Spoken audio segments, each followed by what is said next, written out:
तो चलिए अगली खबर आपको बताते हैं। जेपीसी पर एनसीपी चीफ शरद पवार के बयान से सियासत गर्मा गई है। दरअसल आपको बता दें, जेपीसी पर शरद पवार ने कहा कि इस पर जांच से कुछ नहीं होगा, लेकिन विपक्ष लगातार जांच की मांग कर रहा है। शरद पवार ने कहा कि चूंकि बीजेपी का बहुमत है तो ऐसे में कुछ हासिल होने वाला नहीं है, और विपक्ष के उलट जवाब देते हुए शरद पवार ने कहा कि इसमें सर्वोच्च अदालत के माध्यम से कार्रवाई होनी चाहिए। क्या है ये पूरा मामला, आपको दिखाएंगे हमारी इस रिपोर्ट के जरिए।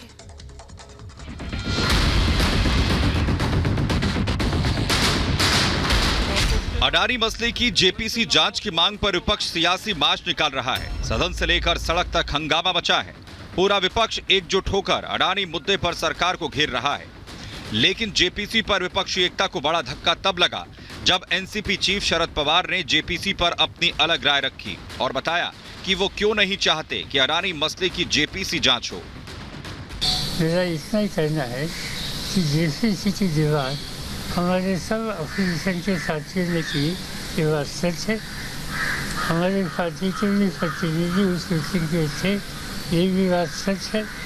मगर हमें ऐसे लगता है कि जेपीसी का जो कंपोजिशन होगा, ये कंपोजिशन में समझो 31 सदस्य की जेपीसी हो तो इसमें 15 लोग रूलिंग पार्टी के रहेंगे और 5 या 6 लोग अपोजिशन। तो जहाँ ओवरवेलमिंग मेजॉरिटी रूलिंग पार्टी की है, वहाँ देश के सामने सच्चाई क्या है वो कहाँ तक आएगी, इस बारे में कोई भी आशंका पैदा कर सकता है। और इसलिए हमारा कहना ये है कि इससे दूसरा एक अल्टरनेटिव सुप्रीम कोर्ट ने दिया है, वो खुद कमिटी अपॉइंट करना चाहते हैं कि उन्होंने, तो शायद इसकी क्रेडिबिलिटी वो ज़्यादा रहेगी। जेपीसी को लेकर शरद पवार का ये बयान ऐसे वक्त में सामने आया है जब कांग्रेस समेत 19 विपक्षी पार्टियां अडानी मुद्दे को जोर शोर से उठा रही थी। सरकार को घेरने के लिए सड़क से सदन तक विरोध कर रही थी।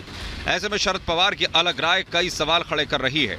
सवाल इसलिए भी क्योंकि जेपीसी से अलग शरद पवार ने महंगाई, बेरोजगारी और किसान के मुद्दों को जरूरी बता दिया। आज मुझे लगता है कि हमारे सामने दूसरे इशू ज़्यादा इम्पोर्टेंट है। एक अनएम्प्लॉयमेंट, दूसरा प्राइस राइज और तीसरा फार्मर्स किसानों की समस्या। ये 3 मेजर इशू आज देश के सभी लोगों के सामने है। इस बारे में अपोजिशन के नाते से हमें ध्यान देना पड़ेगा, हम देंगे। साफ है कि शरद पवार ने कांग्रेस के उन मंसूबों पर पानी फेर दिया है जिसके सहारे राहुल गांधी सरकार को घेरने की कोशिश में लगे थे। हालांकि एनसीपी चीफ का बयान सामने आते ही सियासत तेज हो गई। शरद पवार के बयान को लेकर बीजेपी ने राहुल गांधी और कांग्रेस को सवालों के कटघरे में खड़ा कर दिया, तो कांग्रेस फिर भी विपक्षी एकता का दम भर रही है। शरद पवार जी जो बहुत आदरणीय और शायद आज राजनीति के सबसे सीनियर लीडर हैं, उनकी अपनी राय अलहदा हो सकती है, लेकिन इसका ये मतलब हरगिज नहीं है कि विपक्ष के अंदर बीच में दीवारें खड़ी कर दी जाए। है कि कांग्रेस पार्टी अपने दोहरे चरित्र और अवसरवादी स्टैंड को अब उसकी समीक्षा करेगी, जिस प्रकार का वक्तव्य शरद पवार जी का आया है।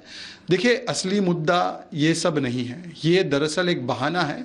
और राहुल गांधी ने जो ओबीसी समाज के खिलाफ दुराग्रह भरा बयान दिया है, उससे मुद्दे को भटकाना है।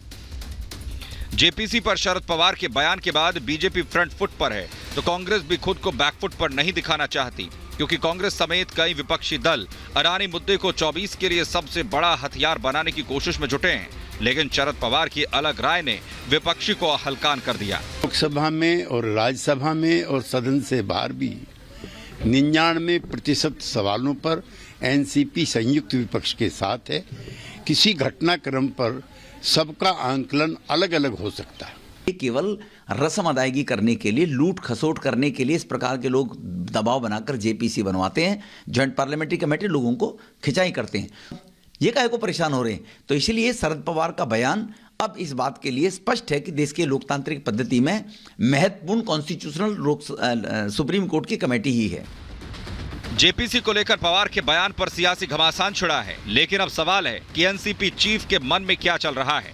जो एनसीपी अडानी के मुद्दे पर पहले कांग्रेस के साथ खड़ी थी, अब इससे अलग शरद पवार ने राय क्यों रखी? और क्या शरद पवार ने विपक्ष के उस हथियार की धार को कुंद कर दिया है जिसके दम पर विपक्ष सरकार पर प्रहार कर रहा था?